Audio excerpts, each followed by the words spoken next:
Hey guys, how's it going? Welcome back to the Glue Guys podcast, episode 27. As you can see, we have me, your host, Ethan. We got Chad over there, and then we have a very, very special guest, Lamont. Lamont, why don't you say what's up to the people? Tell them what you're about.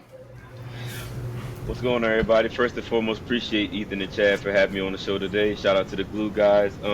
This is Lamont Jennings reporting live from the bench. I'm currently located in Fredericksburg, Virginia for the weekend.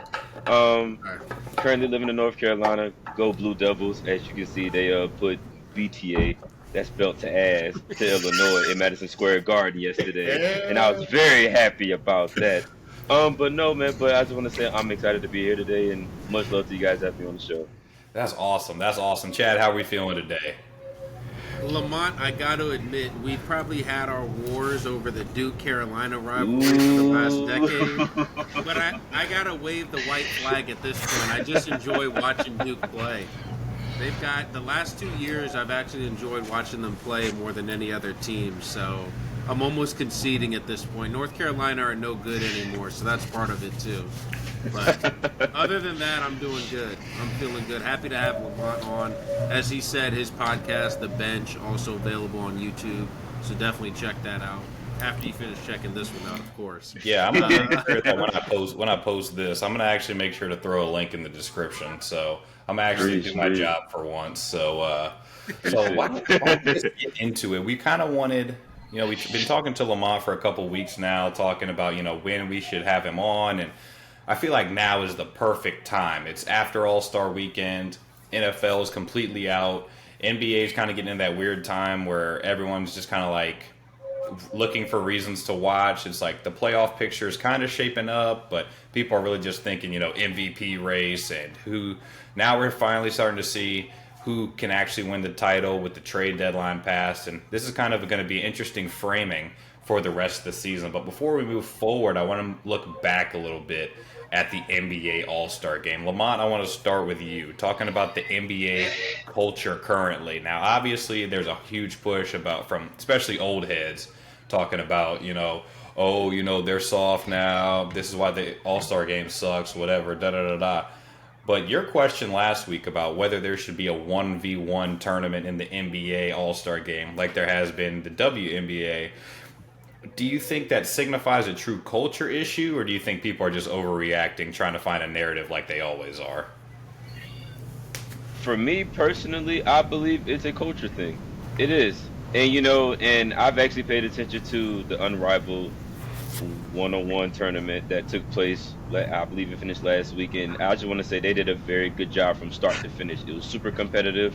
You've seen some of the top players from the WNBA competing. You've seen Stewie get bounced out of the first round, but even just being able to say, hey, you know what, I don't care if my reputation or legacy or whatever is on the line, we're going to battle in the trenches, for the 200K. And, that's commendable on the women's behalf, and I thoroughly enjoyed it from start to finish. Like, it was super enjoyable.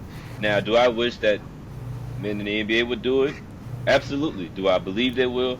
Probably not. More so because I believe they're too focused on the legacy thing, and I even brought the conversation to one of my group chats, and one of the guys mentioned, imagine somebody like Kevin Durant losing to a Chris Middleton in that one-on-one tournament, and even I'm not gonna lie, that turned into a whole debacle with that conversation, because I'm like, Kevin Durant's not losing to Chris Middleton, but to the point that he was making, just you see some of the big name players losing to, those who are, tiers underneath them. Per se. Yeah, that'd be interesting to see, because even you think of like the top players in the NBA, it's like, do you really think Giannis would get off in a one-on-one tournament, or like, do you really think Jokic would get off in a one-on-one tournament? Because it's like they're great players, but the things that make them great aren't really like tween, step back, three type of thing. That like a guy like a KD or a Steph. So Chad, what do you think about it? Do you think the NBA players are kind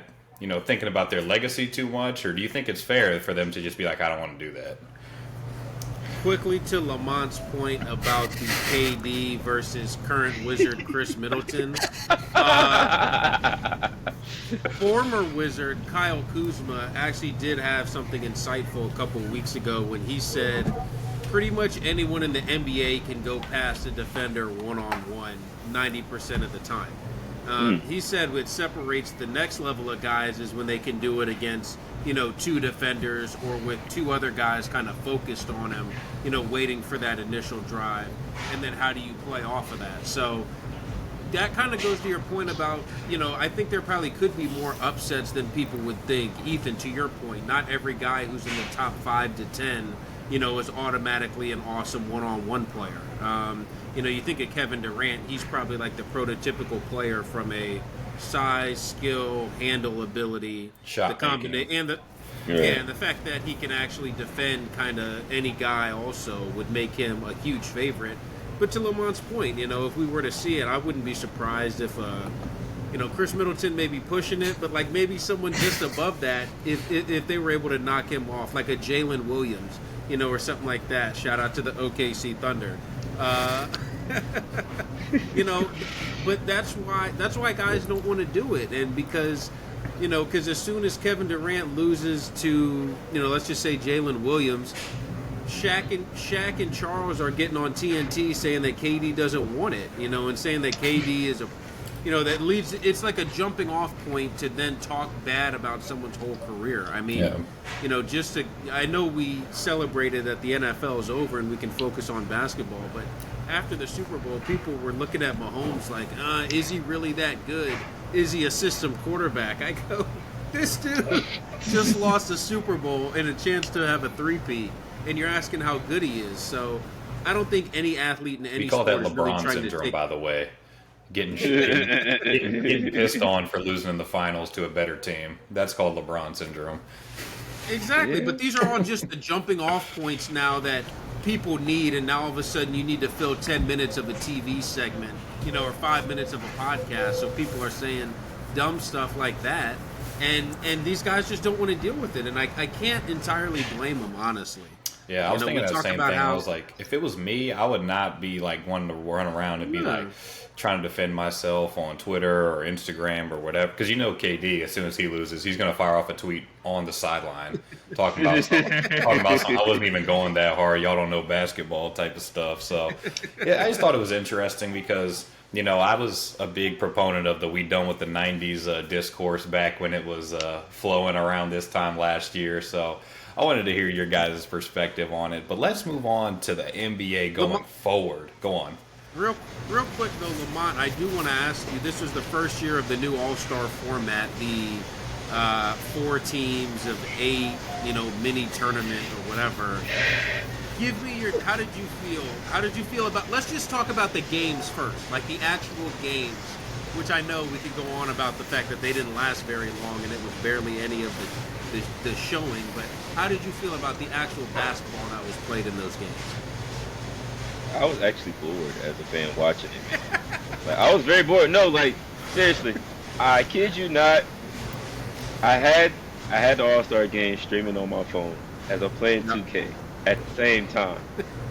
So that should tell you right that I'm not as thoroughly engaged. Especially just us being true basketball fans and what we're accustomed to, and I get it, this may go to the point of nostalgia in a sense, and what I'm saying, I'm understanding that things change over time. But also, with change, at least be innovative with it. And I believe Adam Silver's trying. He is, but at the same time, just the product that's being put out is not what we will want to see as diehard basketball fans. And even to add more to it, we have to look at the players and how seriously they take the game as well.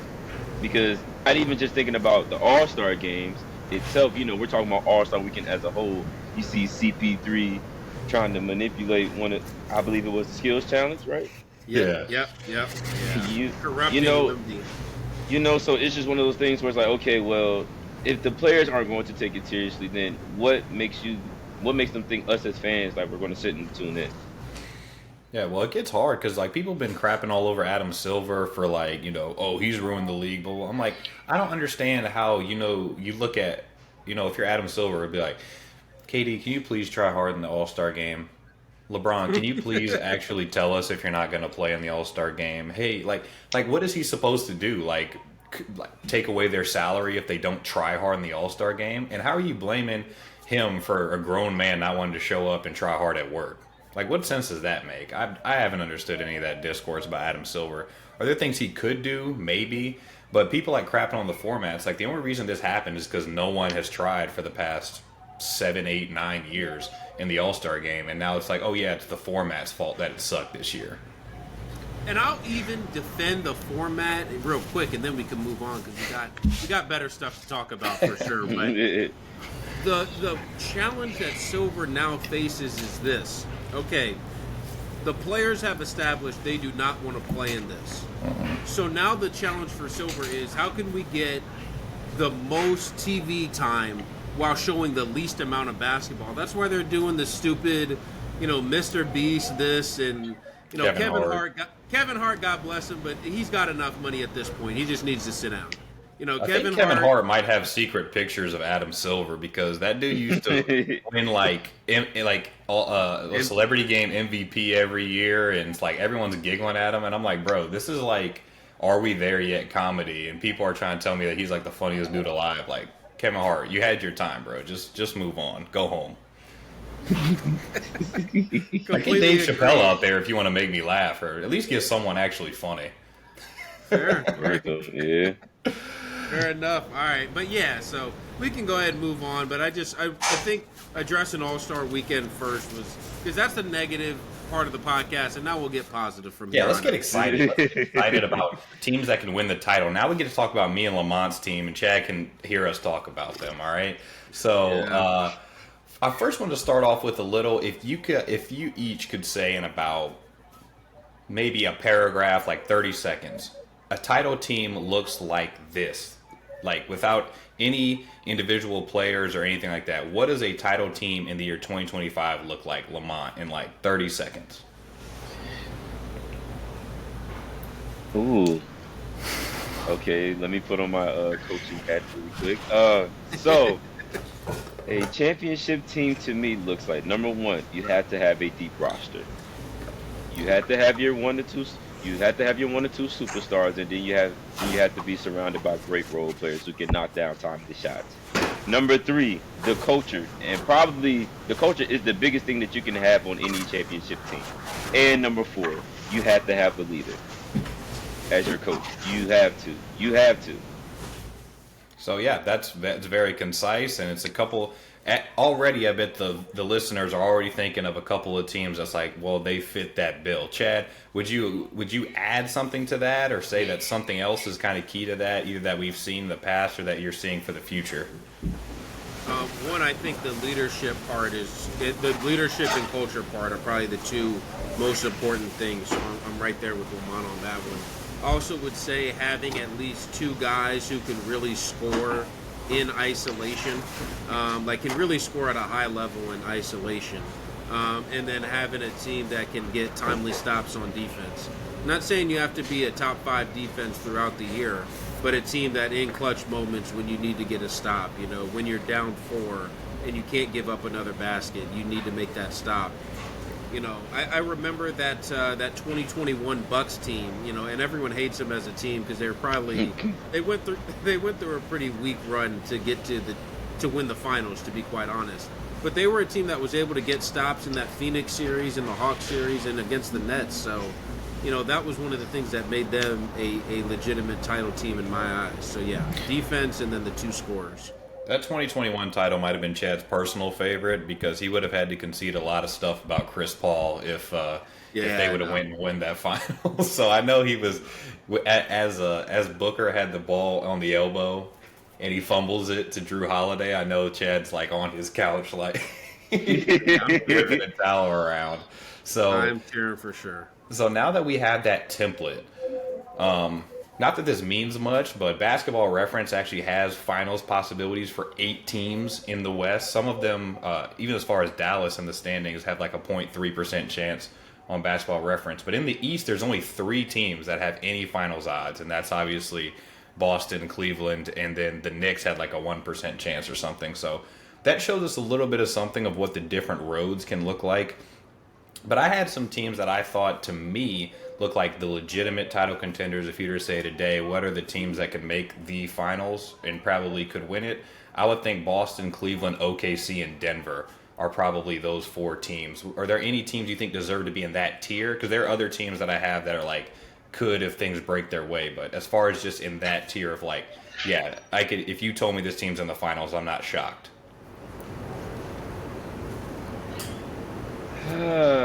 You know, I don't know why I'm thinking about the Knicks right now, but the Knicks also scare me too. And it's not because of who they have. It's Tibbs' coaching philosophy, man. Like I just don't. So right now, the top 5 players, 4 of them are starters for the New York Knicks in terms of minutes played. And I seen the graphic a couple of weeks ago, and somebody explained it best. If you take away 10 minutes from all of them, that's 40 minutes worth of basketball being played. And let's say you need that for like a game 7, right? Mm-hmm. And you look back to the Knicks last season, they lost a game 7 to Indiana. And everybody's banged up at this point. Jalen Brunson has a freak injury. Josh Hart is banged up. OG is banged up. They didn't have Cat at the time. He's in Minnesota. Yeah, you know, like, so I'm just thinking, you know, we understand that injuries happen all the time. But it's also a matter of how is it that you can preserve these players so you can have them for a game 7. So they can at least have something left in the tank to get you to that point. Yeah, because you can see throughout playoff series, if you watch a ton of basketball, you see that like the rotations just get smaller and smaller as you go through a series. Like game 1, game 2, you might be playing like maybe 9 or 10 guys if you're like a really deep team, and then by that game like 4 or 5 time, especially if it's like an even series, it's kind of like 7, 8-man rotations. By game 7, it's literally like who's your 5 and maybe like 1 reliable guy off the bench, maybe 2. I mean, one of the most important shows of that was like the 2016 finals with the Cavs and the Warriors. The Cavs only played, I think they played 7 guys, but I think one only played like 2 or 3 minutes. But then the Warriors played like 10 guys because they just couldn't find that 4th or that 5th guy, which obviously led to the KD signing. And it was just like, who's that 5th guy? Who's that 5th guy? Who's that 5th guy? And so, that 5, like having a true 5 could go in the Knicks' favor because obviously they really trust that 5, but also it can, you know, sink them when they're playing that 5 all 7 games for like 2 straight months. So, Chad, are you seeing a team outside of that kind of 4 with Boston, Cleveland, OK, Denver, where it's like, I could definitely see that team winning the championship versus more of a dark horse mindset? Well, I was with Lamont on the Knicks for sure. I had them in my list as well. And then, call me crazy, I'm drinking the Kool-Aid, but the Lakers are 34-21 right now. And we're talking about this on Sunday the 23rd, right after they had a really nice win against Denver, actually, on Saturday night. Was the first game really where the offense with Luka and LeBron, and then, you know, to a lesser extent, Reeves and Rui, all 4 of those guys looked really good. They looked really in sync. Offensively, of course, you know, defensively it's still going to be a challenge, although I think Rui is a nice piece to have because just size-wise he can match up against a lot of the bigger wings, and can even guard, like, you know, some centers in some cases, because Rui's a legitimate 6'10". And then Reeves, he's starting to he's giving effort on the perimeter. LeBron, you'd hope he's going to pick it up at least one level when it gets to the playoffs. He would have to, because right now he is in cruise control defensively, that is. Offensively, he's been playing insane in these 3 games since the All-Star break. So that would be my 6. Maybe, you know, maybe I would maybe stick with what you were saying, E, about being a top 4, and then maybe the Knicks and Lakers in like kind of a sub-tier. Lamont, I wanted to ask you, because you mentioned New York as well, do you think defensively they'll have enough with Cat as the 5? Because that's kind of the one thing that's a hang-up for me. So I'm glad you asked that, Chad, and I do want to say it all depends on matchups. It all depends on matchups. Yeah. For me personally, it's honestly the only answer when it comes to the playoffs, because you know, against the Boston, obviously it's going to be a different type of challenge because they're not going to have that big that's going to, destroy you in the paint or anything, but you're going to need to have some rim protection. Right. But then you're playing against the Cavs. Like, I mean, that's not going to be easy matchup either offensively or defensively for their bigs in New York. I mean, the way Mobley's been playing, and then Jared Allen is just, I swear every single time I watch them play, this dude gets like 7 free dunks. And obviously he's great defensively protecting the rim. Maybe not with the perimeter defending, but it's just going to, that's like worst case scenario series for Cat, where it's like, oh, I'm getting checked by Jared Allen because I'm trying to post up, and now I step out and I'm getting checked by Mobley. Like that's just going to be the most annoying series of all time for him. So so kind of going along with that, Lamont, like what kind of path could they forge to where they'd be able to have that path to the finals? Like what would be actually decent matchups? Chad just kind of referenced Boston, but what other teams are they going to kind of have to, what are they going to have to hope goes their way to get that path to the finals? I do believe they can beat Indiana. 7-game series this time around. I think they do get revenge from last season because honestly, they shouldn't have lost. Nope. They shouldn't have.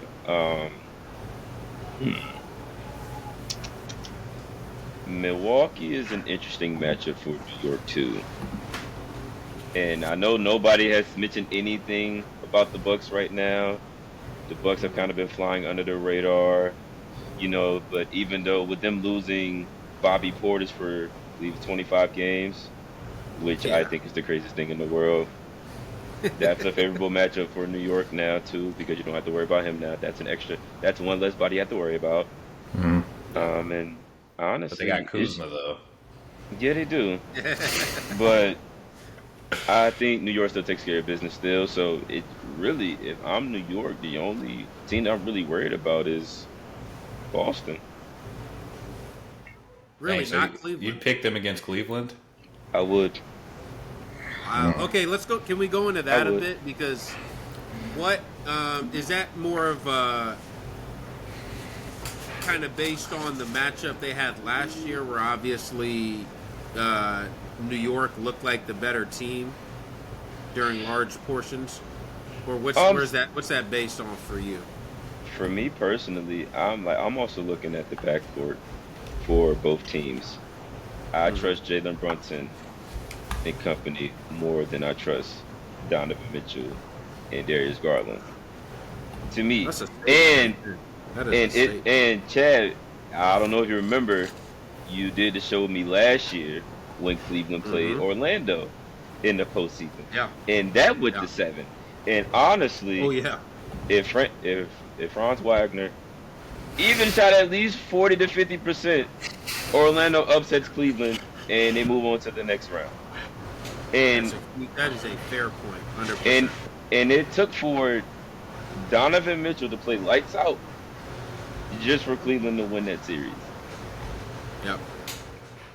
No, that's fair. It's a really good point. It's a really good point. The playoff experience is probably the most concerning thing. Ethan, since as the resident Cavs fan, what maybe are some other concerns you have for Cleveland, considering they're definitely in this contender tier? Well, since we just beat the Knicks by 50 the other day, and and Jalen, this was another thing that I thought was interesting because obviously I don't watch the Knicks particularly, but I hear a lot about their minute stuff.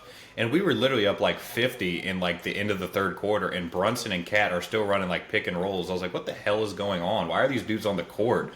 And so, but I just think that that piece would work if Donovan Mitchell didn't already have playoff experience. Like, I think our best guy has similar amount of playoff experience as like the Knicks' best guy. Like, if it was a thing where, like, Jalen Brunson's played in the finals 3 times and he gets it and he's won a title, and Donovan Mitchell had never done anything in the playoffs, I'd be like, kind of concerning. But Donovan Mitchell, if anything, has been kind of one of those guys where you wouldn't think of him as, like, a top 10 guy in the NBA, but it's definitely a guy you want on your team in the playoffs.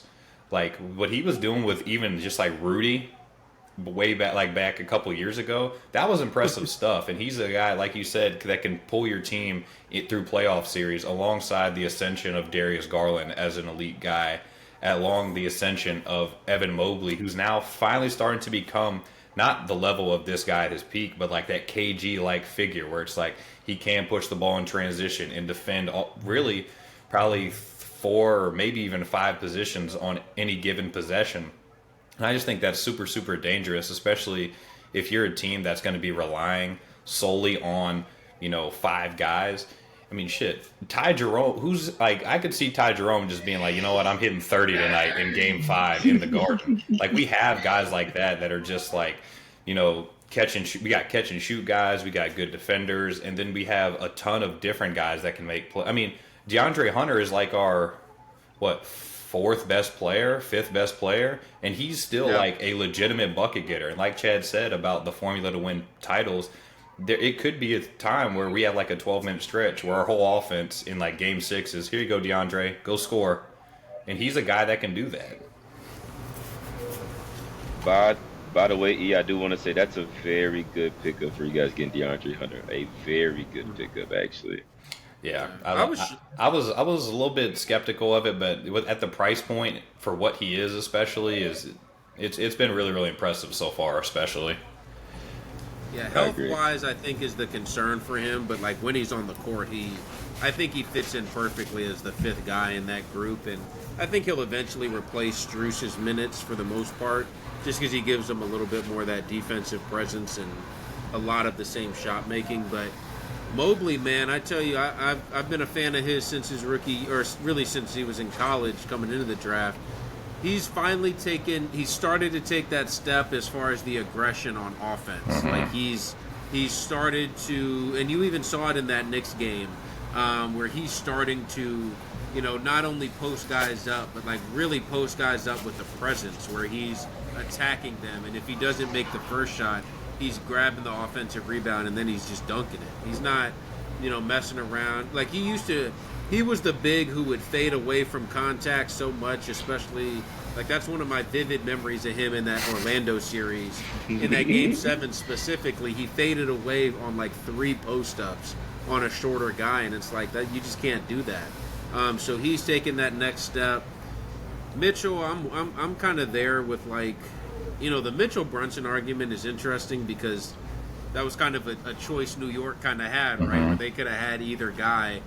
I mean, I don't know. I've always felt like more of a Mitchell guy, but Brunson scarred me from when I saw Wizards versus Knicks. And granted, this was a meaningless game, but we were like right there. This is the closest I ever sat, so shout out to Cena on the tickets. It was a birthday gift. And like you could see Jalen Brunson, like he wasn't really going by people every time. He wasn't like creating so much separation, but this dude was just scoring every damn time. I think he ended the game with like 43 or something like that. And his scoring ability, Mitchell's scoring ability, they're both super dynamic guards. But let's not have this East conversation go too long without talking about Boston, because I think they're still the favorite in the conference if we're all being honest. They definitely have to be. Is there any type of change in the kind of their mindset? Because I think teams either go one of 2 ways, and Lamont, I'll start with you on this one too. There's kind of 2 responses that championship teams have, especially when they keep their team together. They're either turned to, we are a championship team now and we know how to win the title, because they were always kind of teetering in that Eastern Conference Finals to losing in the finals type of pedigree. Now they've gotten over the hump. Does that turn into that kind of thing where you turn to like the Warriors and it's like, we know how to win the finals, we know how to do this, so we're just going to continue to be that? Or does a little bit of we've been going at this for a little bit too long, kind of what ended up happening to the Bucks sort of after they won their title? They were always kind of like right there, right about to make the finals kind of thing, and then as soon as they won it, they kind of like tailed off a little bit with like injuries and fatigue and sort of weird roster moves. Which way do you see them going for this season at least? For this instance with Boston, I believe that this is the thing of, we know how to win, let's go out and do it again. Because of the simple fact that they have been able to keep majority of that same roster from the championship team last season, which is very difficult to do, because you already know going into the offseason, you're going to have to make those tough decisions whether, okay, who are we going to keep or are we going to have to let go? They didn't lose anybody. Mm-hmm. So I just believe that, as Chad mentioned, the East is still Boston's. for now, as of now. So, Chad, what are you thinking? What are you agreeing with? And like, to what degree are you like? They're definitely the favorite, and someone has to knock them off, or do you think it's more of a 50-50 thing? Like, what is your view of Boston going into this playoff run? I mean, I think like definitely still the favorite. Someone has to knock them off, but at the same time, I think Cleveland has a really good team to match up against them. I think Cleveland maybe more than New York, just because I think with New York, like Boston would have a lot of options to really limit Brunson's effectiveness, whether that's one of the guards of White or Holiday, but then the fact that he'll be switching into like Brown and Pritchard or Brown and Tatum and all that, and even Hauser's like not a bad individual defender if he's like the worst case scenario on the court, quote unquote. But at the same time, I do think there are some limitations for Boston. I don't think Drew Holiday's been nearly as good this year, both offensively and defensively. Offensively, he's down to 10 points a game. He's shooting 34% from three. Like, those are like his numbers from Philly, like his first 2-3 years. And I get it, he's in a different role now, so he's not asked to shoot 10 to 15 times, but his percentages being that low on shots that are wide open because he's like the fourth option show you that there's clearly something wrong there, whether that's fatigue, Ethan, like you mentioned with kind of the Bucks or some other teams that once they finally get over the hump, then it's like, all right, now I'm gassed. Not to mention Drew Holiday also played in the Olympics and I think played a very big role in the Olympics. So maybe more than what Brad Stevens and Joe Mazzulla would have wanted him to play. The good news is that Tatum will be rested because he didn't play in the Olympics. Tatum will be ready, and Tatum is still the difference maker with that team. So I think he's the best. I think he's the second best player in the East. So I would really have a hard time seeing the Celtics lose in a playoff series and not making it back to the finals. Yeah, well, he's definitely the best player on a team that we'd think has a chance or something like that. But it would be so interesting if Milwaukee had a weird end of the season. Or if like Orlando started to bounce back now with Paolo back, and if it came down to really a thing where it was like Bucks Celtics in the first round, like that could get crazy if it ended up something like that. And if they had to go through a road of like Bucks, then Knicks, then Cleveland, I mean, that's a hard. Everyone wants to talk about how loaded the West is. That's still like a gauntlet. That's a hell of a road to go through in the East, and it's not like impossible. Right now, the Bucks are 3 games up on Orlando, and like I said, Doc Rivers is still the coach, so really anything could happen for these last 25 games for the Bucks. So let's quit with the East, all right? Because I don't want to talk about the Cavs because the only success I've ever seen is when LeBron was wearing our jersey, and he's not right now. So let's get into the West right now, and let's talk about the best team in the West, probably either Memphis or Denver. Definitely not OKC. I'm just kidding. Let's start with the Thunder. All right, let's start with the Thunder. Do you think, because obviously last year they had a similar regular season as far as how effective they were compared to this year, what do you think, Lamont, the difference is going to be in the playoffs this year versus last year?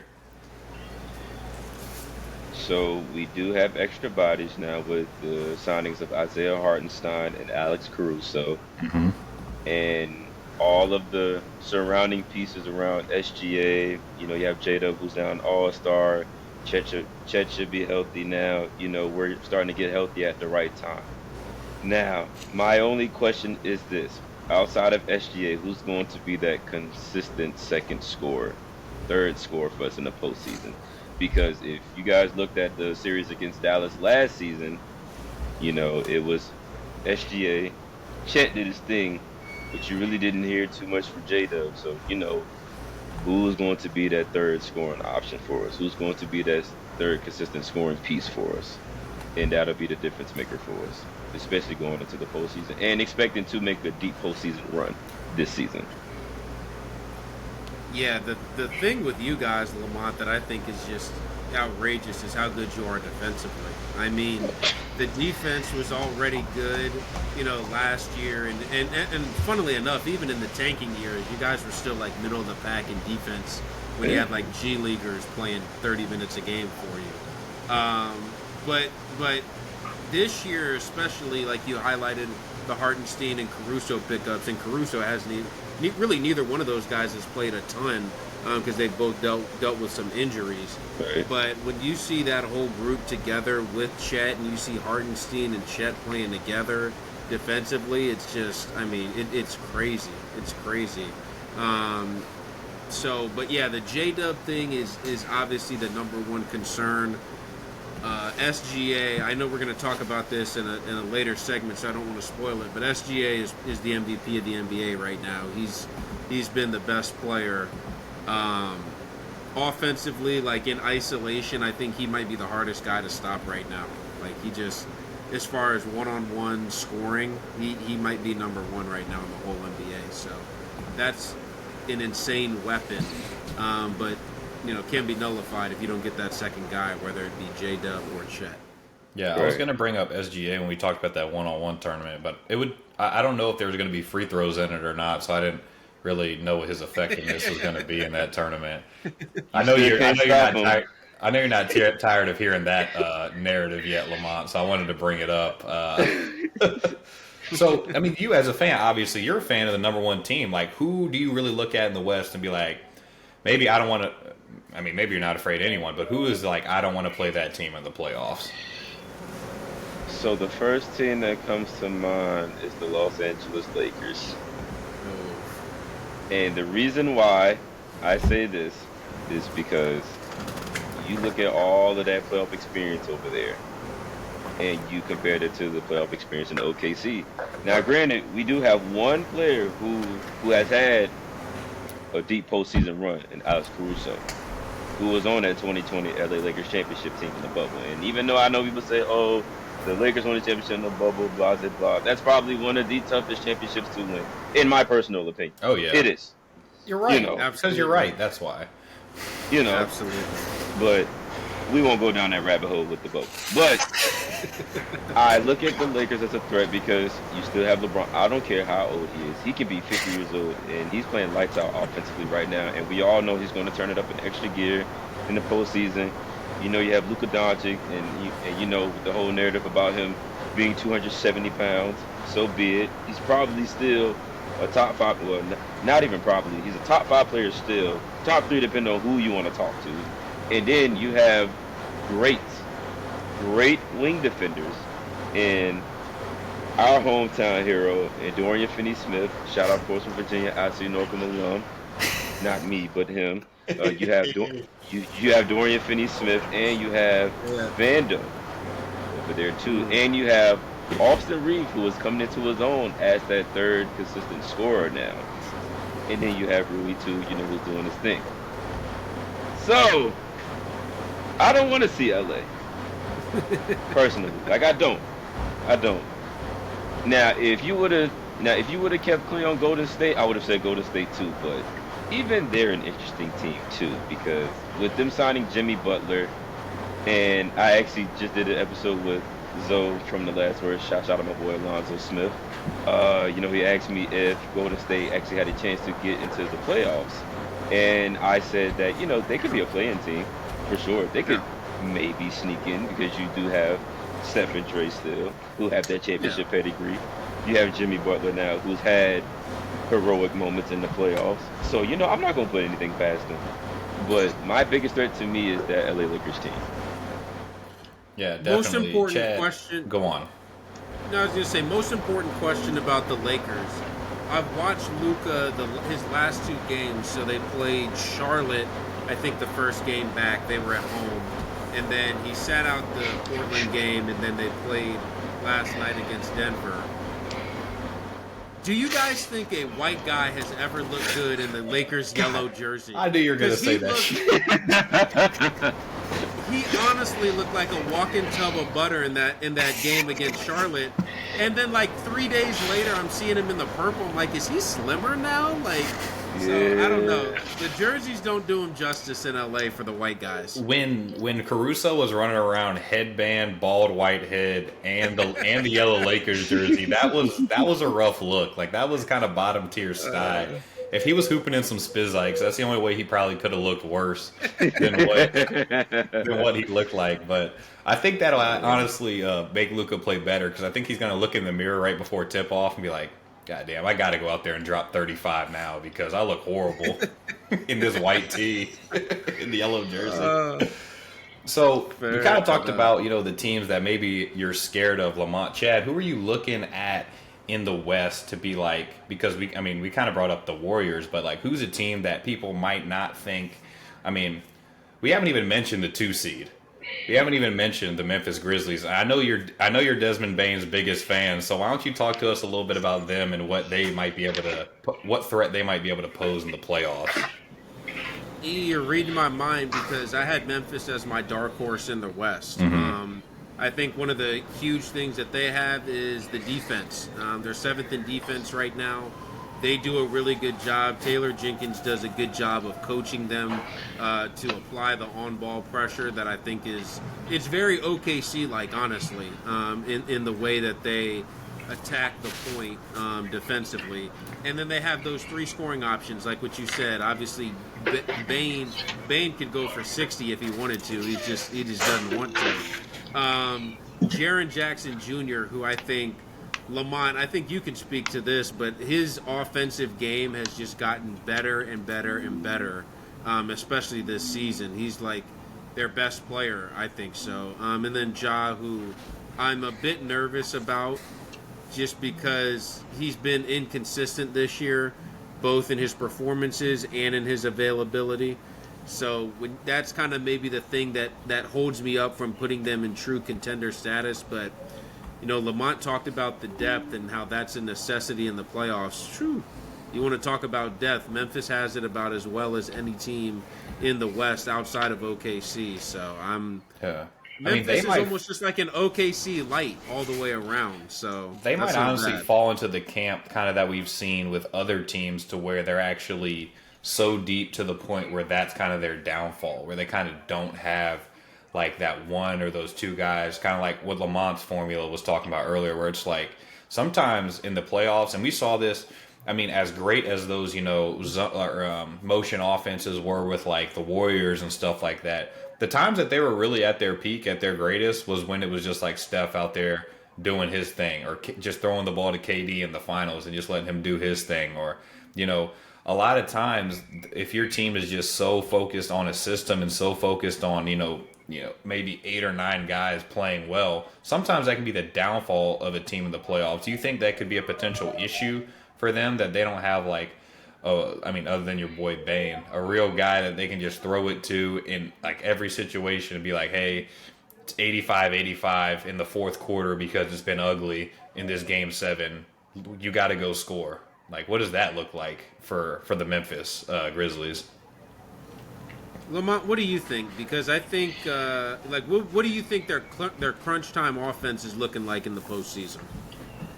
Ooh, that's tough due to the way that their team is constructed. I'm thinking initially put the ball in Ja Morant's hands and tell him to go make a play. And he's proven that before. Even going to his earlier years when he was in the league, I like to reference that playoff game. I believe it was the playing game against Golden State, actually. Oh yeah. And I believe it was his rookie year, second year, if I'm not mistaken. Second year, yep. And you're looking at somebody so young, be able to make that clutch of a play with no experience, none whatsoever. And I look at it as either you have it or you don't.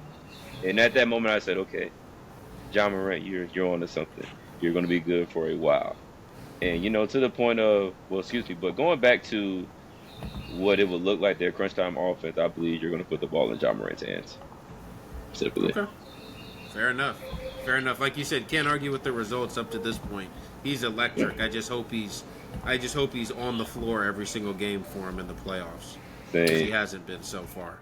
Is this the same year that the LeBron playoff game against the Warriors? Because that was my personal favorite play in series or season. No. This was they played the Warriors. They knocked out the Warriors, and then they played Utah in the first round, lost in 6. But Ja had like 50 in game 1 or something like that, something crazy. I won't forget that one. Yeah. But yeah, Memphis, and that's the thing. Memphis, like, they're one of those teams where you wouldn't say they have experience, but they've been in the playoffs now. Like, this will be their third run really with the Ja, Triple J, Bane group. So it's not like they're and it's not like they're going to walk into a series afraid of anybody. So that's definitely not happening. But yeah, I like the way they carry themselves for sure. Lamont, who did you have as kind of more your dark horse type of teams in the West or East, whichever way you want to go? Okay, so in the West, for me, a team that I will want to look out for in the West, and this will go back to my philosophy of a championship team, the coaching aspect. I'm looking at Houston. Mm. I am. I'm a huge fan of what Udoka has done there. Yeah. Now, my question is going to be this. Who is going to be the man in Houston? Is it going to be Shane Goon? Is it going to be Jalen Green? Is it going to be Thompson? Who is it going to be? But one thing I will say, though, you will play defense over there. For sure. But I do love that young Houston team. Well, I can't even call them young. I love that Houston team over there. Yeah, so they're an interesting case. They kind of fall into that sort of camp. They got 7 guys averaging double figures, and their highest scorer, Jalen Green, is right about 21. So that kind of fits into what we were talking about earlier about like having a ton of guys. But I mean, again, Jalen Green, if it comes down to game 6, game 7, it might get awkward if their offense turns into, hey, Jalen Green, here's the ball, go make something happen. I mean, like you said, defensively, they're going to be really, really good. But, Chad, what do you think of that Houston team when it comes down to a playoff series, especially late in the series when it gets awkward, when everyone figures out what the other team's doing, and it really just kind of comes down to execution at that point? Honestly, I think you guys summed it up perfectly. They've got options, but they don't have that one option. They don't have the one go-to guy.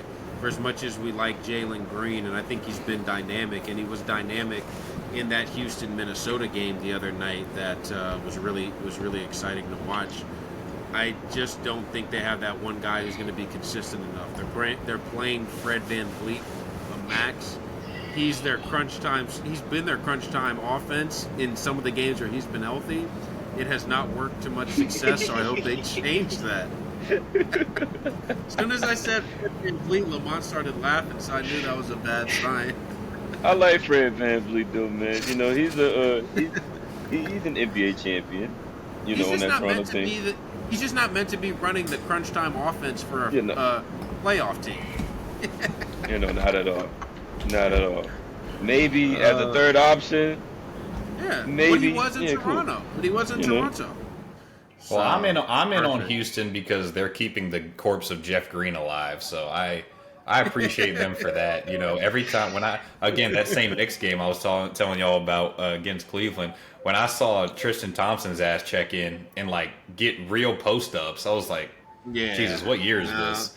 So 2 teams, Chad, I wanted to maybe ask you about that I thought were interesting is our 2 conference finalists from last year that kind of in the West, our 2 conference finalists that kind of now had a huge shift from what their perception was of them maybe 8-9 months ago.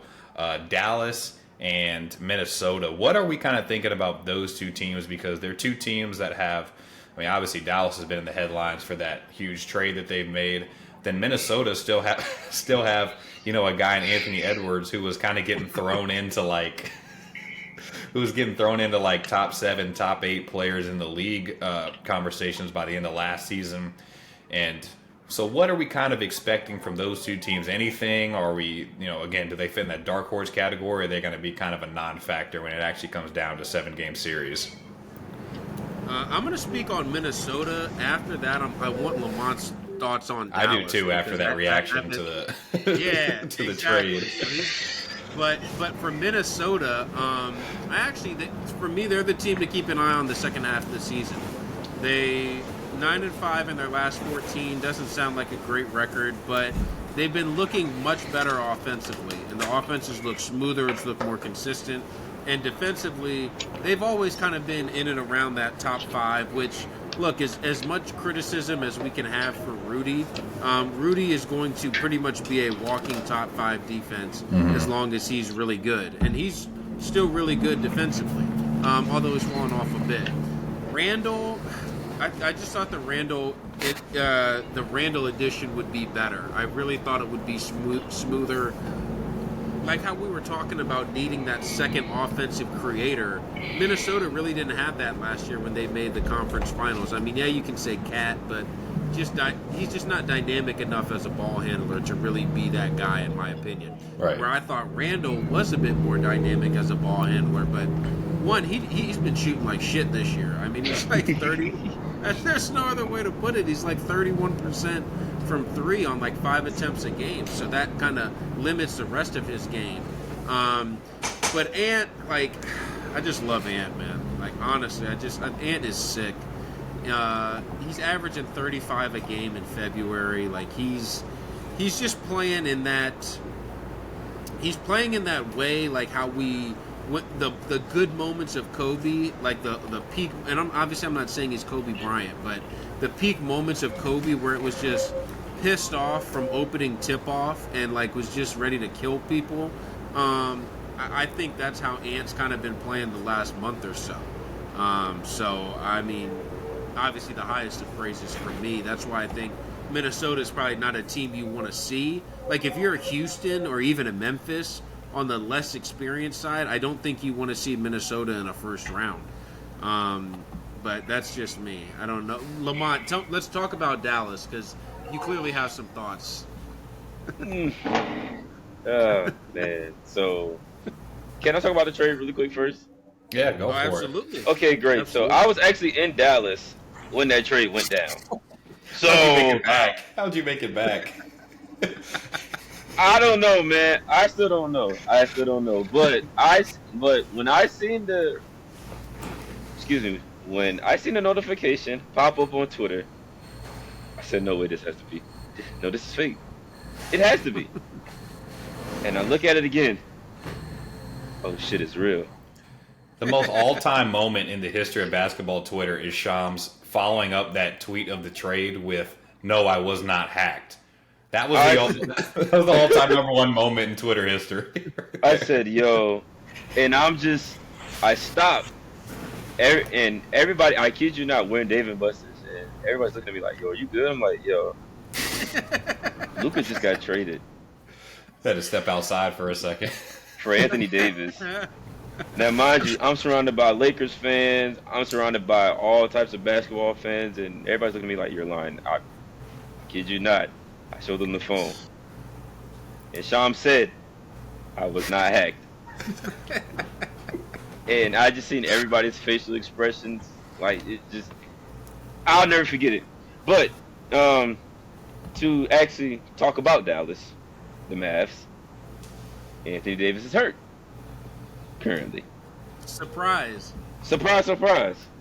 You know, but initially when I seen the trade, you know, I said, okay, this wasn't a thing of either team wanted to trade either player. I believe this was an Adam Silver calling, for sure. Getting Luka Doncic into a really big market, especially with and this is my personal opinion. Now you can agree or disagree. I'm locked in right now. I'm locked in. But you know, Adam Silver being a huge fan of Luka. Okay, Luka, let's get you to arguably the biggest market in all of basketball. You know, you have NBC now signing the deal with the NBA too. You know, just trying to get the viewerships up with that. We see that viewership down is currently. I feel like it was one of those moves. And then also, I did read up on something else about, you know, Dallas not wanting to pay him all that damn money either. But, you know, I hope that's not true, because if so, that's very selfish. I mean, Because what in your right mind would say, yeah, let's trade our 25-year-old superstar who just took us to the NBA Finals the season before? Like, seriously. Yeah, yeah. No, that's that. It. You just threw a lot at us, so I'm almost taken aback. Like, I, I have heard other people also say the Adam Silver thing. The only thing I would say to that, the only thing I would say as my counter is, I think if you would want to send a superstar personality to the Lakers, it wouldn't be Luka necessarily. I As agree. far as player, absolutely he's qualified, but personality wise, he falls more into that Jokic type. Just and I'm not European. just saying it because Yeah, really yeah. more that European. It's just even Giannis. I mean, he's won titles and he's outspoken, but I don't know if he really connects with fans in that way. Like the way Anthony Edwards does. Yeah, the same way, and Ja Morant, even an SGA, like these guys are more, I feel like, connected with the fan bases and all that. So the theory, I understand it, but just it falls short for me just because of the player. What So, happens the on the back personality end for Dallas is kind of like, so you get that call. It's like, hey, you got to trade SG or you got to trade Luka, and we'll give you X. Like, I want to see what is that back end part for them. Like, obviously they're not going to be in the lottery, so you can't rig a lottery for them or something. Like, what is?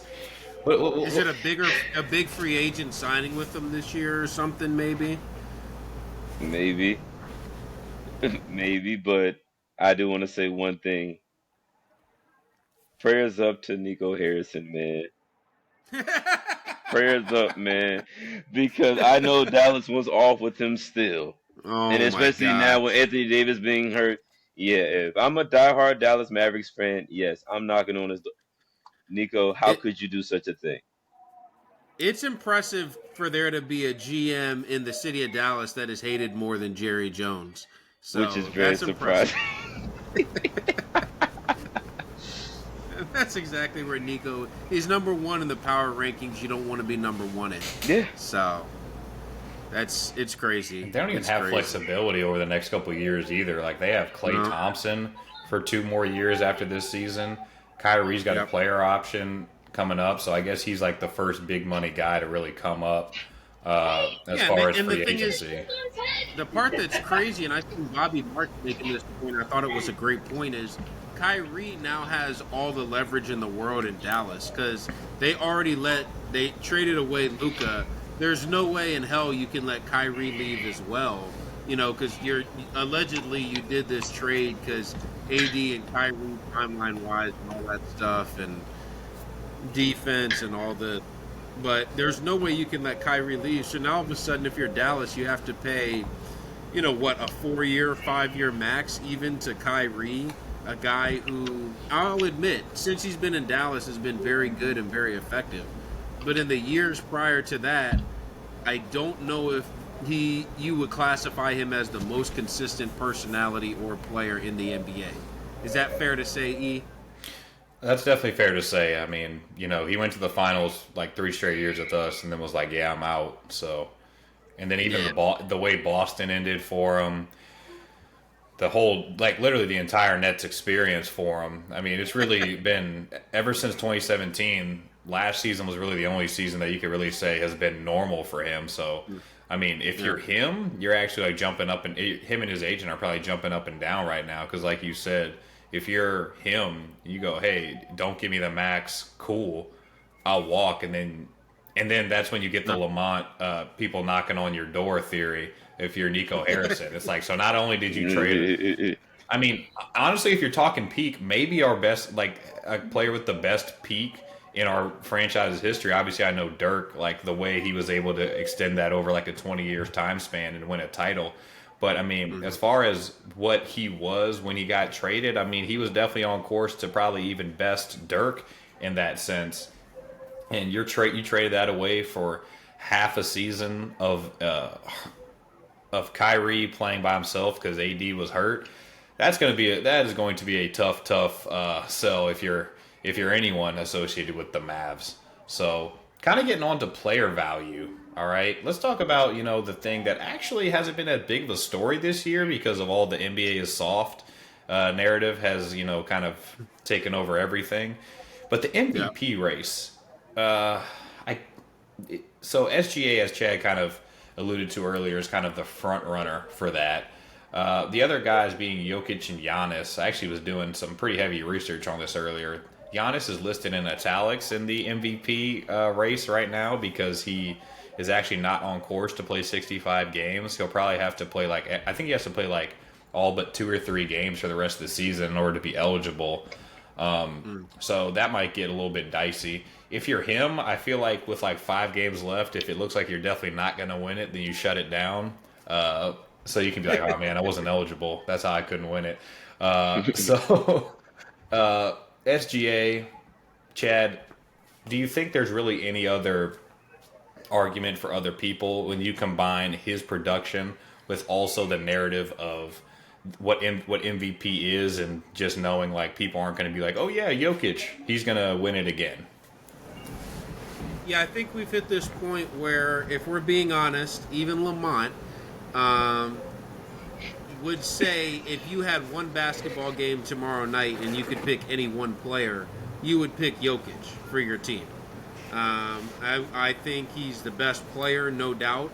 But like you said, that's not what it is. It's the combination of player having an outstanding season, which SGA is having, and has had had last season as well, and the narrative of, he was the number 2 MVP guy last year and then got better, and improved his game. His shooting is way better this year. His shooting is a weapon, and I'm specifically talking about the 3-point shot because he's always been good in the mid-range and all that. But the 3-point shot has become a weapon for SGA this year. He's gotten better. He's a lockdown defender, for OKC, which he's always been, but he's just more consistent now.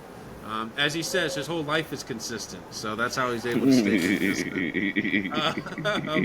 I actually like the interviews myself, so maybe that's feeding into it, but I don't think, honestly, I don't think it's even close right now for SGA to be MVP. Of course, there are going to be people who vote for Jokic, and that's not a bad vote because he's having a crazy season. I think he's averaging a 30-point triple-double, although, to be fair, I wasn't in love when Westbrook was doing it, so... but yeah, I think SGA is the no doubt MVP. Lamont, you can't get mad at that, can you? I have I can't say anything at all, bro. I just think, to the point that you made, I just think it's impressive how SGA managed to get better after doing what he did last season and finishing second in MVP voting. Then saying, hey, you know what? I feel like I got snubbed for MVP last season. Okay, I'll do it again and be better, and most importantly, improve my shooting percentages, especially from 3. And then, not to mention, sorry. No, I was going to say, where do you have him in the top 5 right now? Because I feel like that's kind of a contentious conversation amongst NBA people. Are we talking this season?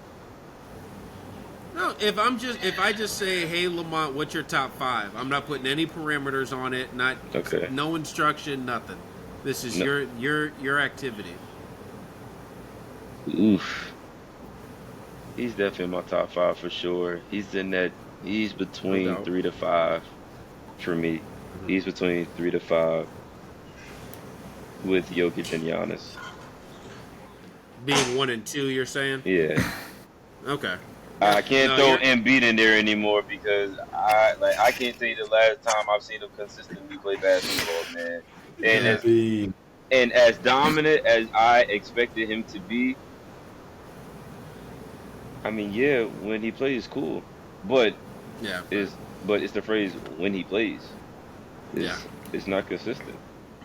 Yeah. So just maybe playing devil's advocate, not about the MVP conversation, but about SGA specifically. Lamont, I'll ask you this as the fan of the team and obviously of the player. Is there a possibility that if they don't make the conference finals this year, he kind of gets, I guess for lack of a better term, like Jason Tatum'd, where everyone knows he's a really good player and everyone knows he's elite, but they start to kind of shy away from putting him in that top 3 class, type of thing. Because we've seen this happen in the past where people are like, as they're on the way up, everyone's like, they're amazing, they're amazing, they're amazing. Because even last season, no one expected OKC to have such a great regular season. Then they go out in the second round. Is there a way that, if expectations aren't met of at least a conference finals, this playoffs, that narrative can kind of drive, behind SGA as well as it has behind other players in the recent past? I do, and just simply because when you're listed as, or excuse me, like when you're known to be one of the top guys and also being the man of your team, when it gets to your team getting to the postseason, you have the good players and then you have the great players. The great players are the players that help elevate not just themselves but the team to get to where they need to be to reach that goal. Now SGA is slowly but surely getting to that place where, okay, you're now being noticed as one of the great players. Now let's see if you can elevate the rest of the team. Now let's see if you can be the man on a championship contending team and push, or excuse me, and lead the charge to a championship. Yeah, because that's where it gets awkward. And me and Chad, I mean, we have these conversations all the time over the phone about NFL or NBA players. It's like, that's why they're put in that class. Like, if you start making an excuse for a player of like, oh, well, that team was better, or that team had a better series, or this guy, it's like, well, that's why they're not in that tier.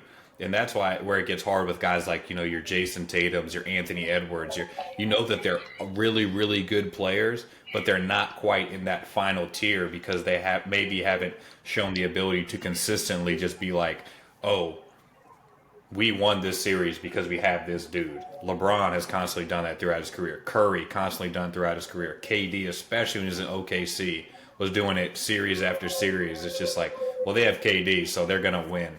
So I just kind of worry for you that, maybe your man SGA can get thrown into that sort of, these are the top guys, and then SGA's in this second class with some other guys just because he hasn't shown the ability to constantly overperform what his team is. And kind of going along with what Lamont was saying about his favorite player, Embiid, we've been too positive this episode. Let's talk about some disappointing teams. And my first thing I have up here for the most disappointing teams this season is, do the Sixers even count anymore? Because from day one, they have been ass. It's not even like, oh, they kind of got worse as the season went along, or they had a rocky start. And it's like, no, they've just been horrible the entire time. So do they even count as disappointing anymore? Because I feel like people were sussing this out even in the offseason when it was like Paul George signing. What year is this? Like, oh, Embiid, is he ever going to be healthy again? Like, couldn't everyone kind of see, not maybe this extent, but at least some disappointment coming?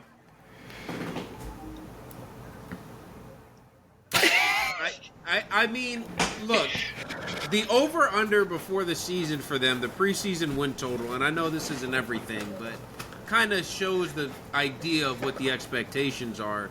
They're projected to be a 50-win team before the season, and they are 20-36. So I hear what you're saying, E, with, I think the Paul George thing, I mean, that one was weird to me because as soon as he signed, it was like, Paul George is awesome, forgetting all those moments where we were underwhelmed with him, and, the Clippers especially, OKC even for those 2 years, and, the later stages of the Indiana run. But then, as it got closer to the season, it was like, man, I feel like maybe some people were starting to push back on them as like a top 2 or 3 team, but I think people were like them versus Milwaukee. I think people were probably thinking before the season Boston, New York as like the 1-2, and then it was like Philly versus Milwaukee for that third spot. And the craziest thing I saw, and Bobby Marks, I'll shout him out again because he's doing great work these days, picking up some of the slack for Woj leaving. The Sixers have a worse record right now than the Brooklyn Nets. The Brooklyn Nets, who are actively trying to lose every single game that they play, haven't wanted to win a game since they traded away Dennis Schroeder 2 months into the season because he was somehow unstoppable for them. And now all of a sudden it's like Philly, like, what do? You have 3 years left with Paul George. I mean, he's played in 2/3 of the games, literally 2/3. Embiid has played in 1/3 of the games, 19 of 56. Maxi's been the only semi-consistent performer for them, so it's actually crazy to say, but I don't think you can put them as the number one most disappointing team because of the health part, more so than, and the fact that, like you said, we kind of could sniff out part of these issues before the season started. Yeah, Paul George right now, I mean, 16, 5, and 3 is like insanity on 43% shooting. On 43% shooting. But yeah, I think everyone's kind of done their Sixers content for the year. Go on. Can I make a prediction for you? Is he going to get bought out? Is that what it is? No, Paul George is going to look really awesome in DC in like 2 years. He does scream making the play-in and winning a play-in game with the Wizards and people being like, oh shit, is Paul George back? He does kind of scream that. Trust me, we'll still be horrible, but it'll just be like, hey, you know, we can take in a horrible salary, because by that point, Paul George might be the worst contract in the league. I mean, those numbers are astonishing, 16, 5, and 3. But Lamont, what do you think? Has Philly been the most disappointing team in the NBA? Is it close? Like, what are your thoughts? I was thinking about the New Orleans Pelicans. Ooh, that's a really good one. That's a really good one. But aren't they just like eternally disappointing though? Like, I feel like ever since the AD trade, it's been like always these little glimmers of hope. Like that one season that like Zion played like 20 straight games and looked like LeBron crossed with T-Mac crossed with like Sean Kemp, and it was like, oh my god, this is gonna be the greatest player of all time, and then he instantly got hurt. But yeah, what the Pelicans? I mean, currently they're sitting in. Hold on, let me count. Oh yeah, they're the second worst team in the entire NBA. But there is one team with single-digit wins, so shout out to the Wiz for that one. So what, like, obviously the whole thing, but like, what do you think specifically are maybe the 2 or 3 like most disappointing parts of the Pelican season? Because obviously they had some problems in the preseason about like not having a center and stuff. So what things have transpired since the beginning of the year that have also been disappointing? I would say how poor that roster has been constructed. Number one, the lack of Zion Williamson, and number 2, I'm looking at ownership, man. I am. Yeah, they've had a checkered ownership situation ever since the owner died. Because they had one owner, he died, and then his wife took control of the team. And ever since then, there's been rumblings that she's going to sell it like every other year, but then it hasn't happened. So, spot on with the ownership part, no doubt. Is Dan Gilbert still there? Or is he out No. That's the Cleveland owner. That's the Cavs owner. Okay, thank you. The lady's name is Gail Benson. Gail Benson. She's the owner. So, and she's the owner of the New Orleans Saints as well. Oh, jeez. I heard could be up for sale. So, instability all over the place. Lamont, I did want to touch on one other team that's been really inconsistent and get your thoughts. The Phoenix Suns. I know you've had a checkered history with Kevin Durant, so I'm going to just clear out and give you the ball and let you speak. You know, that's another team that I can say, you know, has been poorly constructed as well. And I'm looking at, you know, the contract situation that we spoke on last year on the show. KD, if I'm not mistaken, Kevin Durant, Bradley Beal, and Devin Booker are getting paid $50 million for this season, if I'm not mistaken. Yep. And you mean to tell me you can't be one of the top teams in the West? Now, you not even one of the top teams. They're not even in the play-in right now. Yeah, and it's just very disappointing. And it's like, you know, Kevin Durant is consistent. Devin Booker is doing what he do. Bradley Beal sort of looks like the outlier in all of this. And I hate that, you know, because I don't want to use him as the scapegoat, but it's also like, you know, Bradley Beal could be elsewhere. doing what he do best. I feel like he's limited being on this Phoenix team to me per se. So like I just think, trying to make that work, and this is why that's just why I believe, I believe we're starting to get away from the whole big three thing, is because, when you see names like Devin Booker, Bradley Beal, Kevin Durant, you're thinking, oh shit, they're gonna make noise. But that's not the case. Like it's not.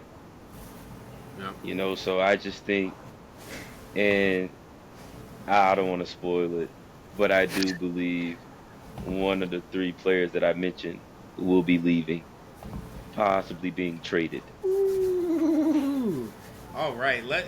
That's a perfect segue because I don't know if you had anything else to talk about disappointing team-wise, but I think that's a perfect segue to get into the superstars. 100%. Where they're going. Just quick note: next year, those three are combining for $161 million on the Suns' payroll next year. Wow. Not even how bad it is this year, but next year. So, yeah, definitely bad there. But yeah, why don't we get on to what's sort of kind of become a tradition, kind of a yearly tradition in the NBA now, is like a big superstar getting traded, which is something I feel like I never saw as a kid growing up. It was always like these second-tier guys that would move. And, if you're thinking about the NBA today, maybe a guy like a Jaylen Brown or a Darius Garland type of level of guy would get traded, and it would kind of be like, oh, like this guy's an all-star, but he's not like an all-NBA type of guy. And now it's just like, oh yeah, this guy was first-team All-NBA last year. Now he's getting traded for Anthony Davis. I guess I'll start with the guy that I kind of highlighted because I thought this was more interesting. Because you might not think of him in this way, but I would not be shocked at a Trae Young trade. And the reason I say I put his name at the forefront is because I think people kind of have a warped reality of what the Hawks have been since he's been there. It's because they made that Eastern Conference Finals early in his career. And ever since then, it seems like people don't bring them up as one of the teams that are consistently either underperforming or have just been kind of pretty poor over that time. Like they kind of secretly don't make the playoffs, and then people are just kind of shrug their shoulders. But when you ask people about Trae Young, they're very positive about him. So they've kind of managed a weird They've managed a weird balance to where everyone knows that this player is amazing, but no one really shits on him for not making the playoffs because it's the Hawks. And so I could definitely see him getting some sort of move. Chad, do you have his contract situation up in front of you? Is that what you just pulled up? Yeah, why don't you let everybody know what his contract situation is? You see that sync? That's 27 episodes worth of experience right there that we got. Yeah, that along with also knowing each other for a year or two. Couple. Yeah.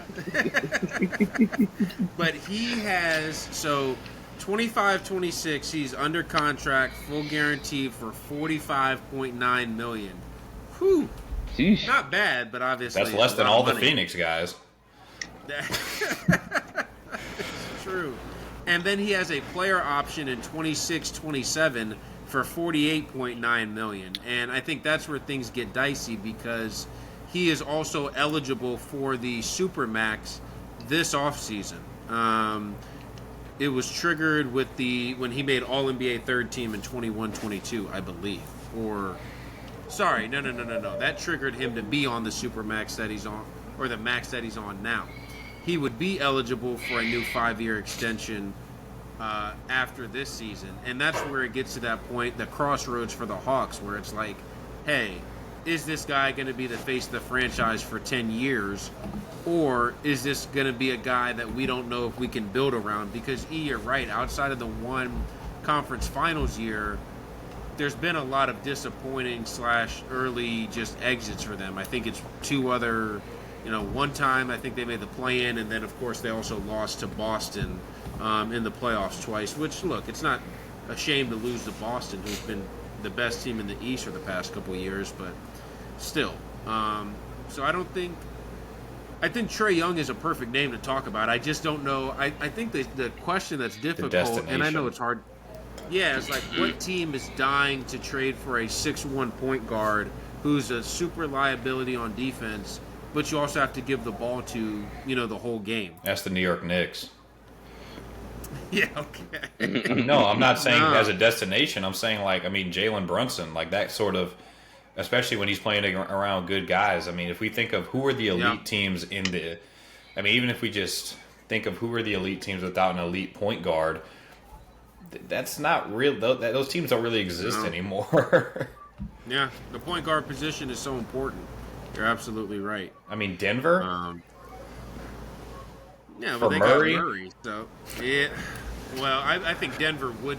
I actually think Denver would do that, just because Murray has some more health issues and has really not been good this year, other than the past 4 weeks. But I mean, we also talked about think Houston Denver not would do having that star guy. I mean, I know obviously your boy Van Vliet. I mean, he's he's an NBA champion and everything. But why wouldn't they trade a couple? Because they have pieces with trade value. They have a young team and guys that do produce. Again, not at the top level, but if they can package a couple of those together, they could definitely. I feel like could put together a pretty decent offer for a team that's either looking to rebuild or just sort of retool, depending on what the Hawks try to do. So I would just kind of look at teams like those, either a team that doesn't have a number one or a team that has a clear number one and could really use a number two guard type of guy, maybe like Denver. Lamont, what do you think about those kind of teams getting brought up for a trade? I think Denver is the interesting one to me because, to piggyback on what Chad said, Jamal Murray has had health issues, but I mean, he already made his money for the most part. He is an NBA champion, and I just think it's one of those things where, at some point, all good things must come to an end, Jamal Murray and Jokic, they've had their good run for some years for sure. And, Jokic is still Jokic, so why not pair him with a Trae Young? And, hey, maybe Atlanta could do right by Jamal Murray, put some pieces around him. You never know. You never know. I'll say because they're not true. The weird thing about them too is they're not truly bad. So it's not like if a guy gets traded there's automatically a lottery team or something like that. They're maybe a move or two away from being a lottery team, but they're also a move or two away from going the other way and being at least a 5-6 seed in the East. So Chad, what do you think kind of about this trade that we've kind of concocted on the fly here? I'm gonna throw a crazy destination at you guys, and then I'll explain it. Minnesota. Washington? Oh. No, Minnesota. Minnesota was on my mind, but I didn't want to say it. Okay, let's hear it. Here's the reason. One, obviously, you pair Trae Young and Ant Edwards together. Mm-hmm. That's going to be an awesome offensive backcourt. Two, Mike Conley is getting extremely old and is not good anymore. What? Yeah. He got cooked in the first 5 minutes of that Houston-Minnesota game so bad. I haven't seen guys get worked that bad in a while. And it's not even a diss on him. The guy's 37, 38. Yeah. It's just, Father Time is undefeated. And then the other thing, they actually have a big contract. Well, one, they have a big contract that they can trade away, would be a Gobert contract. And I know you're going to say, oh, why would Atlanta want Gobert? It allows them to clear the way out of Capella, who's on Atlanta and isn't expiring this year, move Okongwu into that starting role, and then kind of have Gobert as he'll be an expiring, maybe you can use him as protection off the bench or something like that. But also, I think with Minnesota, when they did that Cat and Julius Randle trade at the beginning of the season, to me that signified that the Timberwolves were going to be movers in the off season. That they were going to look to want to shake it up, because that's why they created the flexibility with the roster that they have now, or that they had after the Cat Julius Randle trade. So to me, that's why I think Trae Young actually makes a little bit of sense in Minnesota. Man. So, I don't know. I mean, the crazy thing is it's would anything shock you guys anymore? Especially after the trade deadline that we just had, are there any guy you could probably count? I mean, there are probably 3 guys in the entire NBA that you would truly say. I mean, maybe, I don't know. Who would you say is untouchable? Jokic and Curry? Lamont, what do you think? Because I think Giannis could get traded. He was on my list of guys that I said that might be looking to go somewhere else. Even though I don't think they would just trade him. I feel like he's a guy that could go to ownership or whoever being like, get me out of here. I think Giannis would do that.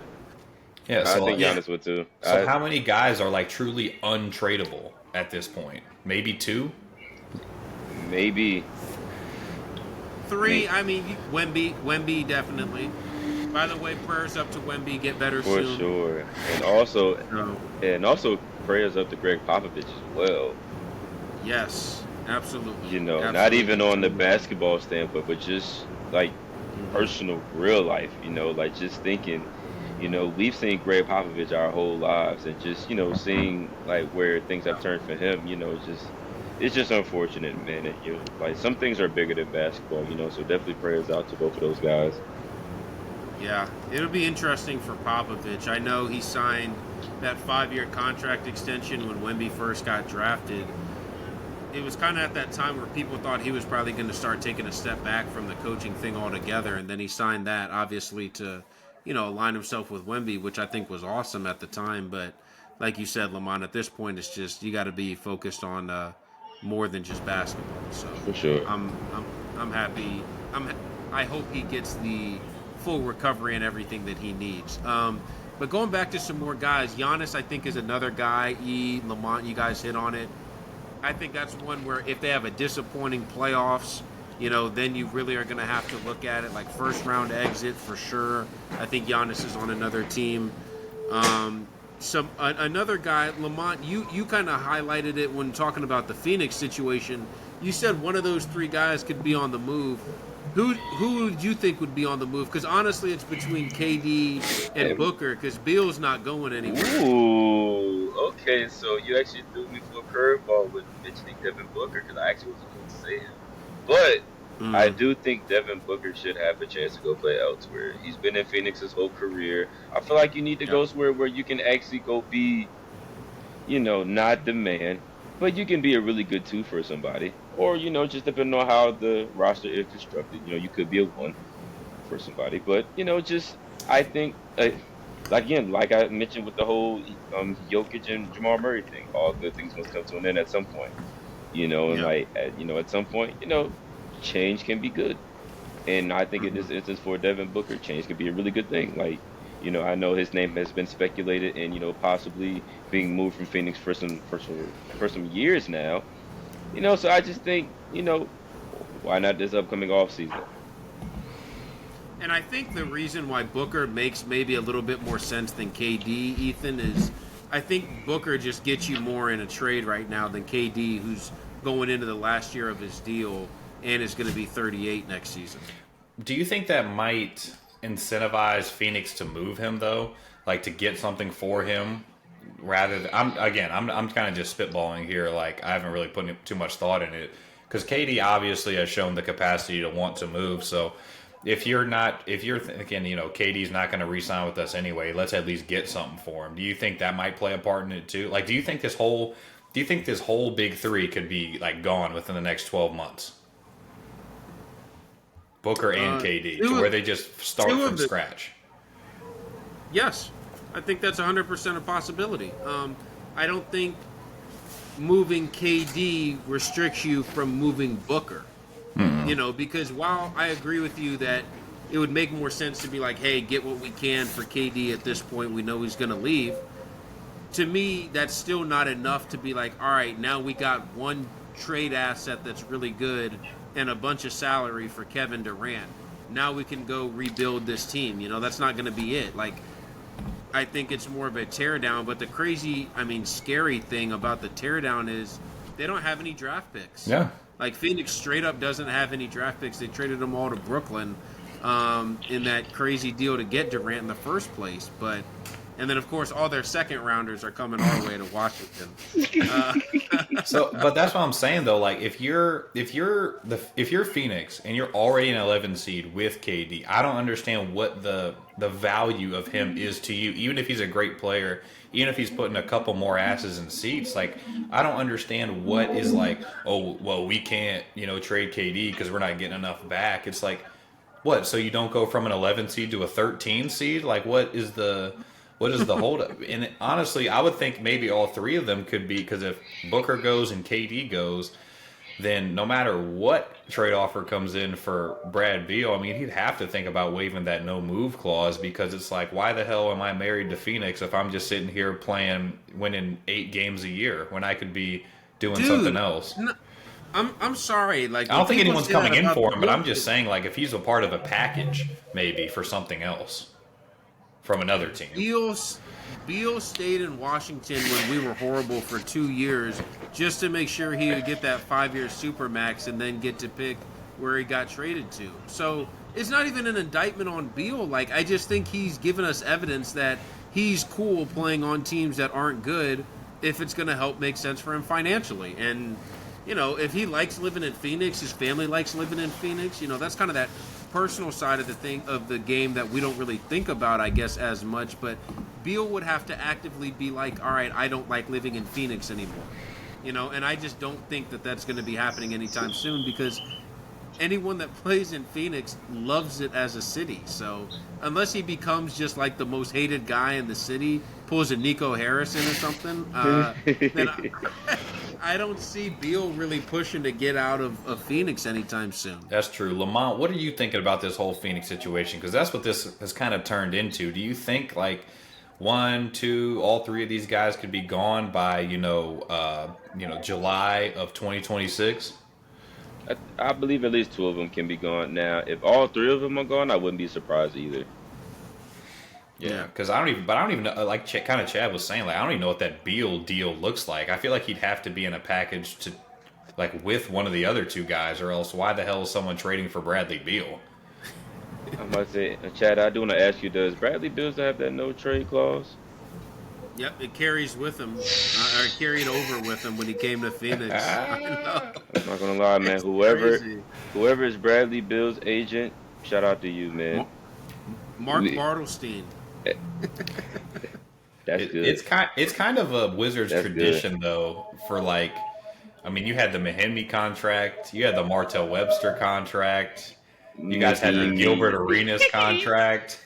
Like, it's kind of like every 4 or 5 years, there's always like that contract where it's just like, but I will give the Wizards, like, some sympathy for this very reason. It's not one of those markets that everyone is, like, knocking people over to get to. So it's like, you're going to have to take some L's every once in a while when you have, like, a good thing come around. Yeah. Because exactly. I mean, the biggest show of it was when KD was on the market, and it was like, oh, shoot, KD, he's coming home, that whole kind of thing. He didn't even take a meeting with him. So, I mean, when you can't even get a guy to come to his hometown type of thing, then how are you going to get other free agents to come to you unless you do something ridiculous like give Bradley Beal a no trade clause and $250 million?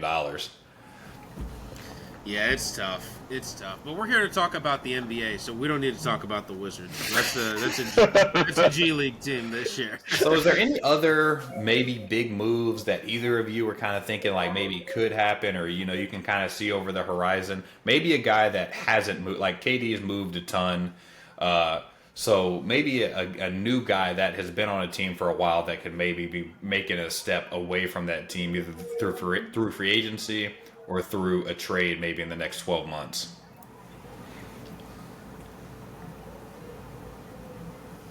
I don't know. I can't really think of anybody right now.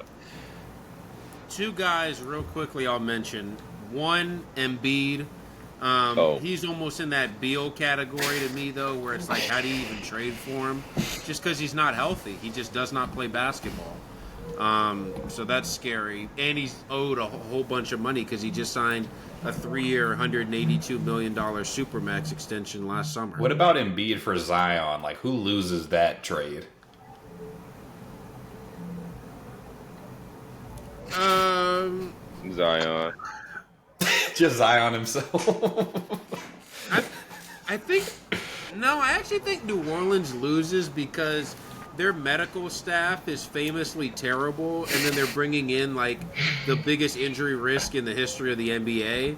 So, I mean, that could be very well be one of the trades where like he gets. I mean, it would never happen. I mean, shoot, can't say never. Obviously, the last couple of weeks have taught us, but I don't think it would happen. But if it did, that's one of those trades where Embiid gets traded there and then plays like 20 games career for New Orleans. But he's one name, and then another name. I think a guy who kind of falls into that Trae Young category a bit, and that's LaMelo Ball. I actually like the Charlotte rebuild, how that's going. Shout out to Charlotte, Lamont City. You know we're staying in touch. Come on, man. But I think the thing that they're building down there is really good. I actually like to coach Charles Lee a whole lot. He's like a mini Udoka almost. You know, he's part of that Boston tree, so he understands a bit. Has them playing really well defensively. They're like middle of the pack in the whole NBA in defense. I think they're 15th or 16th. So like really good there. But the weird thing is in some of their close games, including that win they had against the Lakers the other night, LaMelo hasn't been on the floor all the time in the minutes of a close game, which is crazy because they don't have many close games to even make that decision. But Charles Lee isn't afraid to bench LaMelo if he's not doing what he wants him to do defensively at the end of a game. So could be a little bit of a seed plant there. Lamont, what do you think about that? I actually agree with you 1,000% on that because as much as I love to see LaMelo Ball remain in Charlotte, I do believe he'll get up out of there soon. I believe he'll be traded, and possibly to a bigger market, maybe. But to the point that you made about Charles Lee being able to bench him, hey, just you have to create that culture out there in Charlotte, man. Like you used to have all these young guys, you used to have some of these veteran pieces, but you still want to. I mean, you still want to compete at the end of the day. Absolutely, and you even said like culture. One of the biggest things about the championship, creating a championship team, and I wholeheartedly agree. I will say real quickly on LaMelo though, prayers up to LeVar Ball. Saw he had to get part of his foot amputated the other day, so. Hope he's doing good on a serious note. For sure. E, anything to add or? Yeah, I have a question for you two, actually. This is Zion's 6th season in the NBA. How many games has he played? Mind you, 6 seasons should equate to about 392. Yeah, so 492. 492. Yeah, 492. So there's been 492 games by the end of this season. How many has Zion Williamson played in that time? 215. Chad? Oh, I'm gonna go like 120. 203. So actually, very good guess by Lamont. It's just wow. I'm shocked it's that high. Well, I think you forget about that. I only remember him playing one season fully. Like he literally played one full season. Well, he had that one season. So he had after his rookie year, he played 61 games, and then last year, actually, insanely enough, he played 70 games. Yeah. So that he did because he got hurt towards going into the post. Yeah. They have him against the first years against us. So he went 24, 61, 0, 29, 70, and then this year he's played 19. I mean, it's just like, damn. Do you? I was about to say, is there any future for Zion? I don't think so. But guys, man, I really think we blew everything out of the water, and we really went a deep dive in the NBA. Lamont, we really appreciate your input. Hold up. Oh. Before we go, I have one topic we had to throw in there. The one thing that actually unifies all three of us. Oh God. Cowboys fans. Oh shit. Where does Zach Martin rank on the all-time Cowboys from our era? 1. Because he has to be in the top 5. 1. You think 1? 1. Wow. All right, think about it. All right, Okay. so in my time of being a Cowboys fan, immediately you think quarterbacks. All right, I've watched Quincy Carter, Tony Romo, Drew Bledsoe, and Dak. So obviously he's better than all those guys. Matt Castle. John Kitna.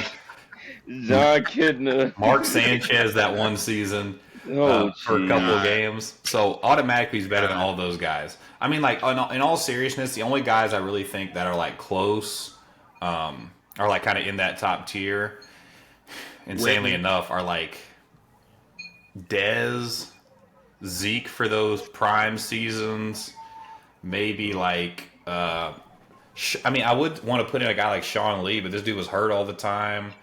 I mean, T.O. was always weird because we were never really good. So DeMarcus Ware. Yeah. I mean, I liked it when DeMarcus Ware was like, we were telling everyone he was so good for so long, and then he instantly went to the Broncos and won a Super Bowl. So that was fun. Yeah. But it's just been a lot of things like that. Wouldn't you say it's like Witten and Zach Martin? Jason Witten's up there too. I had Witten, Zach Martin, and DeMarcus Ware as like and Brandon Aubrey. I love Brandon Aubrey, man. That's the top four. Best kicker in the game currently. Those three probably are the three best that I've seen. Shout out to Ty Smith, who also has had, his injury woes the past couple years, but he's been a stalwart of that offensive line as well. So also shout out to Connor Williams just for the holding penalties. Not for being good, just for making, having a nice hole in that offensive line for other teams to exploit. But yeah, I would say Witten, Ware, and Martin probably are the three best Cowboys that I've seen, which, I mean, I guess kind of speaks to everything that we've gone through. We've been through. Yeah. So, like, you can't even think of another skill position guy, could you? Like, on either side.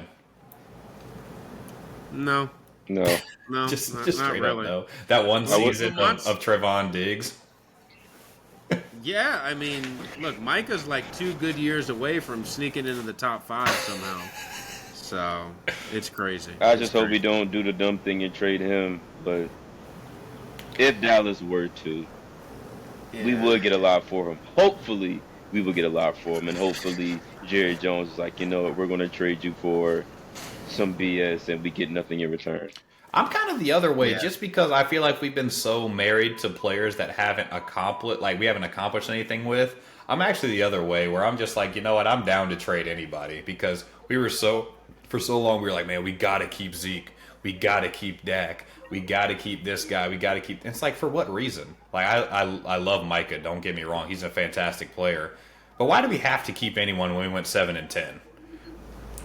That's a good question. You didn't have to keep the coach, that's for sure. That's what I'm saying. Keep Mike McCarthy. Shout out Cooper Rush for keeping us in playoff contention for like 5 weeks. No, honestly.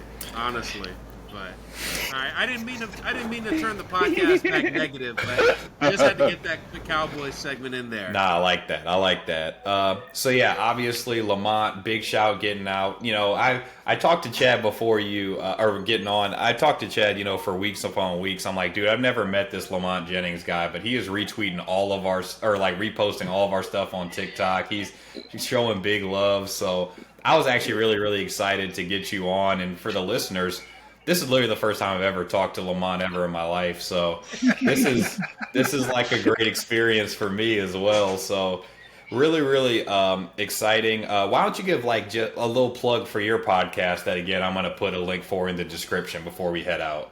So for my podcast, feel free to subscribe on YouTube. I know on TikTok I'll do it from my personal page, but I've turned it to my segue to the podcast, and also on Instagram, follow me at TheBenchPodcast 2024, hosted by yours truly. And I just want to say thank you guys for having me on the show, man. Chad, we've known each other for years now. Oh yeah, Bethel days. Great first impression. I enjoy listening to you guys. I love what you guys are doing, the glue guys, and glue guys can come off the bench sometimes. Ooh, I like it. That's a perfect ending right there. There we go. Make sure you guys subscribe to the Glue Guys podcast. Follow our new TikTok. Chad, what's the @ for that? It is at Glue Guys 757. Yeah, so make sure you guys go follow that. Appreciate you guys for... Sorry, hold on. Glue dot guys 757. Glue dot guys 757. Make sure you guys follow that. Subscribe to our YouTube. Go check out all of Lamont's socials and YouTube. That'll again be down in the description. And without further ado, we'll see you guys next week for episode 22.